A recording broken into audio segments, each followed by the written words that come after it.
This is UniTalk, the podcast series of the University of Debrecen. We've saved you a seat. In each episode, we'll show you a different aspect of life at UD. Students, professors, and researchers will take you behind the scenes to talk about their life, work, and passion. Hi everyone, welcome back to the podcast series of the University of Debrecen, UniTalk. I'm Dori and I'm here with one of my colleagues, Esther. Hi. And we also have a guest. You've probably heard about him before because he came as a guest in previous episodes. His name is Zuri. Hi. Hi, glad to be back. It's really nice to have you back as well. And today we are going to talk about our special event, Food Day, organized by the International Student Union of the University of Debrecen. And because Zuri is a member of the ISU, he knows all about the event and how to organize it. So we would like to hear your wisdom on it. I'm so excited about this because this is the part of ISU that I love the most, the events part. I've always been involved in organizing events when I started even as a junior member of ISU, so it's always good. Food Day is a particular event that is, I believe, a very nice event that we have. It's one of the major events we have throughout the year for ISU, which is open to all faculties. And not only that, but the reason behind it is what makes it so interesting. It is basically an event where all the people from different cultures and different backgrounds can come and showcase their own cultures to the rest of the world, to the Debrecen basically, and show the rest of the people in Debrecen what they are about, what they have, what they can offer. And it's a very good learning and an experience that you can get through tasting other people's food. You learn so much about their cultures, and when you go to each stall and each country and you see it, and then you can learn about it, you can talk to them. They come dressed up in their attire, they decorate their huts, they have their food which is authentic. You can't get more authentic than this. Even if you have a restaurant which is probably trying to serve that food in Debrecen, you will not get it as authentic as people who home cook it and know it from their families, being passed on generation to generation, the same recipes with small modifications at times. But that's about it. And that's what we like to do. Is we could have done this event as a professional level, but we always like to keep it as a student level because it is what showcases and their talents and also brings the homeliness to it and the home feel to it. Okay, so it's a food festival for international students, organized by international students for the Hungarian and for the international students in order to celebrate the multiculturality or the diversity of the university. Yes, exactly. You said it better than me. Okay. So basically what you do is you have teams from multiple countries. They can apply to participate in the event, and then they can cook their own traditional meal from their country and share it with others. How does it work? So basically, leading up to the event, we always send out forms way in advance. Mm-hmm. And these are published on Neptune sometimes and on the Facebook groups, and all faculties post it on their ISU pages also. And basically, this is how we get the teams, and they have a team captain and 4 more members in the team. So each team consists of 5 people that will help with the cooking and the preparation and the displays and everything and decorating the huts. Once we get the list of teams and all, and I assure you always we get an excessive amount of teams. So we always have to randomize the teams and which cuisines are going to be there. And once we randomize the cuisines so that we know, okay, these are the cuisines that we're going to be serving, like maybe 20 odd cuisines. And from them, like obviously we have some duplicates and everything. So there are different ways we look into it and everything. Maybe it could be the menu, the timings they studied. And then if we cannot figure out a logical way of separating the teams, we randomize it again to make it as fair for everyone, that it is everybody gets a chance. And at the same time, we are not trying to influence it and everything, and we keep it as flexible as possible and for the people so they can get exactly what they want. So basically we have students from 113 countries, I think, but not every country can participate because that would be like the biggest event. Yeah, you need to have a team. Yeah. So you have around 20 countries. Yes. Participating each year. And each year is different, so different countries can have Yes, normally what happens is that we have, almost always we have 20 teams roughly, up and down. And you see many teams are there almost year in, year out because there are multiple applications from them, or those are like countries that have a bigger student population in Debrecen. Mm-hmm. So those ones are normally always get represented again. And the issue is that there's some smaller teams who may not have enough people or not have that much recognition, and they maybe give one application or something, so they have less chance of getting into the cuisine basically, or into the food day. But always we have these small teams or small countries relatively that get into the food day, and then every year we have different teams coming in and everything. So there is a lot of replacements, and there are a lot of changes each year in food day. It's not always at the same country, same food, same dishes again and again. And where do you get the ingredients? Oh yes, the to shopping. Make it authentic. So can you buy it in Debrecen, or you bring it from home, or students can bring their own ingredients? There is multiple aspects to the shopping thing. So basically what we do is our main shopping is done from Metro. So we normally have a nice little school trip to Metro. We go on a bus, all of us and all the teams, like 2 members per team. We all go to Metro. Oh, that sounds great. Yeah, we all go there, and then sometimes we pre-order the stuff so we know that they have enough in stock and everything, especially with the current conditions. We go there, the teams have an hour or 2 hours, whatever, to go and do the shopping. They get all the ingredients, and we have a long train of shopping trolleys each team has, and they come one by one, and we do the payments on the counter, and we check the amounts and the budgets and everything. That's the first aspect of it, and that's one aspect of it. Then we have another thing, which is the meat shopping, which is external to Metro. For example, it could be halal meat or kosher meat for the team if they require it and everything. So then we order that halal meat externally, and then we get it packaged and cut or whatever, how we have to do it to manage it for each team and their individual needs. So that's another aspect of it. Another tedious aspect of it, but the one we love obviously, is the external shopping, which is basically, as you mentioned, the kind of niche ingredients that are particular to a particular cuisine that you can't easily find in Debrecen maybe, or easily in the other shops. We have multiple shops in Debrecen now that serve these kind of purposes, and like there's like an Asian store, for example, an African store, an Arabic store. So for the spices exactly, and these kind of things, different kind of like niche ingredients that you can't find anywhere else. So we go there, like African store, you can buy stuff that maybe you'll not find in Metro or Tesco even, or Aldi, anywhere you will not find it. So that's why it's really beneficial that we have these. So we normally go with the teams and everything, and they come, we have set time, like we had this year also, and they come and they order the stuff, and we do the payments and the samlas and everything, so that they don't have to worry about the money payments and the reimbursements of the money, and we handle it for them. And where do they cook the actual food? They actually cook the food at home. All of it. Yes, it because is. Every country has like you can check pictures on our website. Actually, there's so much food per country. Like there is. We actually. It's like a true professional gastro festival where you. Even the serving looks so professional, isn't it? Yeah, everything. Yes, it is huge, and it takes a lot of effort, and we really appreciate the teams that take part and the participants to put in their time and effort and sleepless nights into it leading up to the event, because there's a lot of preparation that goes into it. I think this year we had 600 dishes per team. So we have basically a menu that we set out, which is a starters, a main course, and a dessert. 600?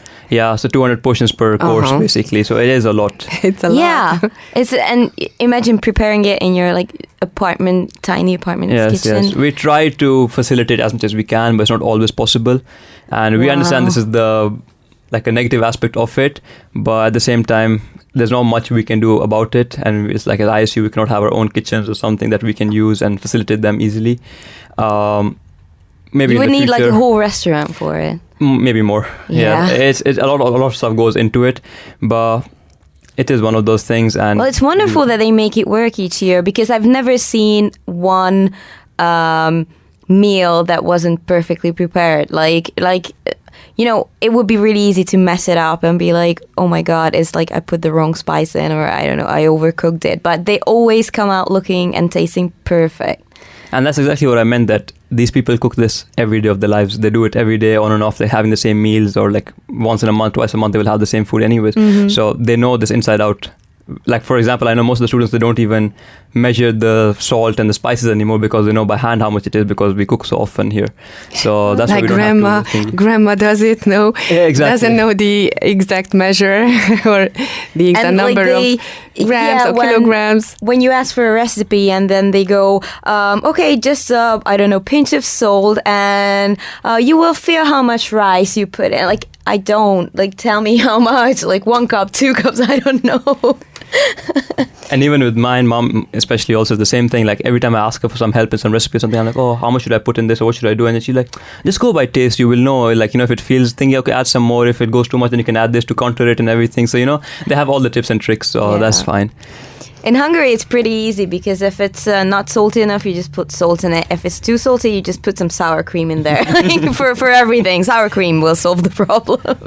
And also, as you mentioned, also regarding the serving and the cooking, rest assured everything is clean, hygienic. We actually have health and safety lecture prior to the event. Really? So all the teams are mandatory to attend it, yes. They all have to attend it, and we give them a briefing about how to deal with the meats and how to defrost it, how to cook it, the cross-contamination and to be careful of it, and the storage and everything. So it is a very well thought out and prepared protocol that they have to follow. So that's why, thank God, touch wood, we haven't had any health issues in all the years that we've been doing it, because we make sure that everything is to a particular standard, and we try to make it as professional as we can to a restaurant level. It looks really professional. Yes, and it's amazing that it's actual students who do this. Like you train other students to keep the health protocol for preparing food and everything. Like I think it's wonderful that you make sure that everything just goes smoothly. And yes, that's the thing with events. There's a lot of small details that people don't see that goes behind the scenes, and it's like a puzzle that you have to keep building up on top of each other to make sure that you get to the final stage and there's no issues and everything. Because anything that goes wrong, it can cause an issue. Yeah. It's great that you take care about even the tiniest details to ensure that everything will go well at the end. Well, at the end, the food is served in front of the main building, but it's not only food that it's served. There are other events in parallel. Yes, exactly. In the starting of it, used to be only a particular, or just be specifically food, and slowly we started to expand it. And as we saw how the event is progressing and the interest is increasing in it also, so we said, okay, yes, we have to keep making it bigger and bigger and bigger each year, so the students want to come back and they have something that's they feel like, okay, yes, there is progress to it, and it is a better event than last year. Otherwise, there's no point coming again. Yes, as you said, there was only food in the start. Now we have bars now that come and that supply drinks and everything, so that's an additional level for the people. We had performances throughout the day at intervals. Like we had 3 bands performing, and we had a rapper, 2 rappers actually performing also, which is a bit of a different thing from previous years. It's just to increase the vibe and help it feel like it's more of a bigger event and a more well-rounded event than just a food festival. So now it's more of like a food and entertainment festival, basically. So where people can come, enjoy. If they don't want to try a particular food, for example, they just want to come for the environment, see their friends, just roam around outside main buildings, an open area, they can come. And this is why we never charge entry tickets. So people can just come, even if they want to just have a look around, they don't want to eat food, they just want thingy, it's still open for them and it's flexible for them to still come in. So they feel included also, even if they don't want to try. And if they do want to try the food, then how does it go for the payment? Basically, how it works is that we have a week leading up to the food day where we do pre-sales. So we have tickets, which is basically a food coupon. Mm-hmm. Each food coupon was 500 forints this year. It's roughly $2. Yeah, it's just for everyone to understand. Yeah, because we used to serve like a quarter portion of food in the previous year. Then it should be 300 forints. We increased it to 500 forints this year, and we increased the portion size also. So that is a bit more easy to manage and count for us, especially when I was handling the ticket sales and everything, and the people who do ticket sales. 300 forints is a bit more annoying than 500 forints, so it's easier to deal with 500 forints. For those of you who don't know, a 500 note exists. For 300, you would have to pay with coins. So obviously, a note is easier to count and to deal with. Yeah. So basically, we always have ticket sales leading up to the event. It's always used to happen in main building. This year we wanted to expand and make even the non-medical faculties be more involved into it and everything, because I do not know why I feel that in these international events and the PAN faculty ISU events, the major events, it's mostly represented by the medical faculties. There's very few students comparatively that come from non-medical faculties. I do not know if it's the promotion issue or it is they feel like not included, but this is why this year we decided that no, and even in previous events we decided that we should go on and do ticket sales even in the other campuses. So we had ticket sales a day each in Otemeto, Agrar and Kashai. So it did help us a lot to help reach out to the students from those faculties to make sure they were also interested and they feel included in everything. Unfortunately, the ticket sales are very, very minimal compared to the main campus, but still it's not an issue for us. As long as some people can benefit from it, we do not mind doing it. But hopefully in the future years, more and more people will attend these events and be more part of it. And what happens with the money that you get from the ticket sales? So as you know, ISU is a non-profit organization, so we obviously cannot make any profit from this event. We always make actually losses in this event after giving out all the payments and the budgets for the teams and everything. So basically, whatever money we make from the ticket sales actually goes back into the event. And everything is used to balance out the costs, basically. And in the end, the remaining money that we have left over goes to the charity. So that's an extra as well. Even Moha, when he came to be our guest, he explained that ISU supports a lot of charitable organizations. And I think it's so wonderful to hear that even when students are, participating in an event and just having fun, they actually have like an extra thing to give, like they support charities. Exactly. This is what we believe very strongly in ISU, is that we are the international students here. We are the ones who are the outsiders. We want to help leave our impact here. We want to leave our print and show that we are also like good and like to feel more welcomed into the society. And we want to make sure that if you guys are giving us something, an education basically. So we want to give back something to the community also. So this is our way of repaying our debt, or something that you guys offered a place to us to come into your country and study and everything. So this is how we represent you, that we want to give back to the community. We want to help the local people in Debrecen, show our culture at the same time. So it's a very, very good option and good opportunity for us in our events to do it. So that's why we really are fond on charity and to help benefit the local community for us, because money-wise, we don't make any money. So it all has to go out. So it's better it goes to a noble cause. Wow, we do appreciate it a lot. Yeah, I'm actually tearing up now. It's so great to see, really, that there's so many people from a lot of countries, such different backgrounds, and like you come willing together for an event, to give something back. Yeah. And that is actually a driving force for this event, that many people come out for this event and they buy food tickets and everything for the sake that yes, the money, they know and they're safe in the knowledge that the money will go to charity. It's not going to a wrong cause. It's not going to be taken away or something. It's actually going to go, and there is proof about it. We normally, for Food Day, we give the money to the Children with Leukemia Foundation, the clinic in the university, and they actually have made purchases with our money and everything. So, we can see the tangible benefits of it, and we know that it's going to a good cause. So it's not just like wasted money or something. So it actually feels really nice that you can benefit someone, and someone in a critical condition especially, that you can help motivate them or make their day better by the contribution you made to them. And after the Food Day, what was the feedback from the students, or have you made any follow-up of the event? We have been getting really positive feedback for the event, gladly. One of the other benefits we had this year was that we had an after party. We didn't have an after party in previous years. So that was a hit with the people. They didn't want to go home. We had an after party from 8 o'clock till 2 o'clock in the morning. Oh, wow. Yeah. In front of the main building. Yeah, in front of the main building. So it was really, really good. The people really, really enjoyed themselves. And luckily the weather held out, so it was okay. We had a lot of fun. Yeah, I was a bit nervous that day because it was a bit cloudy. I was like, oh, please don't rain. And it didn't. So, just a bit, but it was okay. It was okay. We have this fear every year that it's going to rain, maybe because it's an outdoor event, so you never know. But that being said, in our previous Food Day, it rained for like 20 minutes or something, and it poured for 20 minutes, half an hour, and everybody ran into main building to take shelter and everything. And after that, everybody came out and everything, and it was one of the best vibes we had, the best environment we had for the Food Day. So it was really, really nice. Yeah, this time it was cloudy, but at the end the sun was finally shining, so it was good at the end. And Zuri, what other events are you planning this year or for the next academic year? We normally have a plan that we normally follow for international events. So we try to balance out our events in each semester. So we have pan-faculty major ISU events each semester, and then obviously the individual faculties can have their own events in between these events. probably I think the next one we're looking at is probably going to be Freshers Week, which is for the newcomers. Is basically on par with the Hungarian Freshers Week, so we try to do a similar thing. Obviously not at the same scale, but we have similar concepts, similar ideas for the fresher students, so they feel welcomed and introduced to. They get to know each other. Exactly, and then they get to know the people with them in the faculty. They can make friends, some bonds and relationships that will go on a long way. We also have Night of 1,000 Lights, which unfortunately hasn't happened for 3 years now, I believe, or will not happen for 3 years.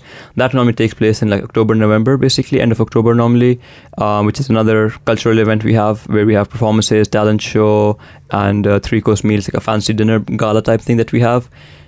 We also had charity ice skating that we introduced, again, as we mentioned, to give back to charity, and we still have no entry fee. You just pay for your skates and just bring some non-perishable food with you so that we can give it to the charity for St. Miklos Day on 6th of December, I believe. So we used to always plan it just before that so we can give it for that basically event. And then normally in the second semester, we normally have Food Day is a major event, our biggest one. We were planning to have other multiple events or new events actually to introduce them, but with the restrictions and with COVID and all, we could not really implement them. So I would not want to spoil them too much, but I hope we can do them next year. So keep your eyes peeled for some new events next year that might interest you guys. And they're very versatile and very, like, it appeals to everyone from all different walks of life. So hopefully you guys will enjoy them also. Yeah, and hopefully they become a tradition, just like Food Day as well. Exactly. This is what we really believe in, that we trial the event once, and if it goes well and it's a success, we try to make sure we keep that baseline, and then we can build on that baseline basically and help to make it bigger and better. And obviously when it's the first event, there's obviously some technical issues, some minor issues always, so we try to polish them out also at the same time. And how long have we had the Food Day now? Do you know? Do you remember? I am not entirely sure because I believe this was before I joined ISU also. But I believe it's been going on for 5-6 years maybe now. Yeah. So it's now a full tradition. It's now a tradition. Exactly, it is. It started off before in the Kossuth Lajos, in the small area between the dormitories. It used to be there, and then we progressed and we brought it to main building and made it a much, much bigger event, and that's when we actually really expanded it and all. And the same way with Night of 1,000 Lights, we used to do it always in Lavarda, and it used to be a bit of a smaller event, and then 2-3 years ago, we made it into hall, and we had a couple of years of it in hall and became a much bigger event and everything, and hall is actually a concert hall in Debrecen, so it's pretty big. Yeah, so we used to have really good feedbacks there and everything because we could have our event there. Then we just have a pre-party in Water Tower, so everybody used to go to Water Tower and have some dances, drinks and everything, and then we used to clear out the tables from the hall, and then they could come back for the main after party. So it was a good. Yeah, Zuri is just amazing. mentioning I wish I was places in Debrecen. So Water Tower is also a fancy place. It's actually kind of like a cafe bar and thing with mm-hmm. some concerts, especially in the summer.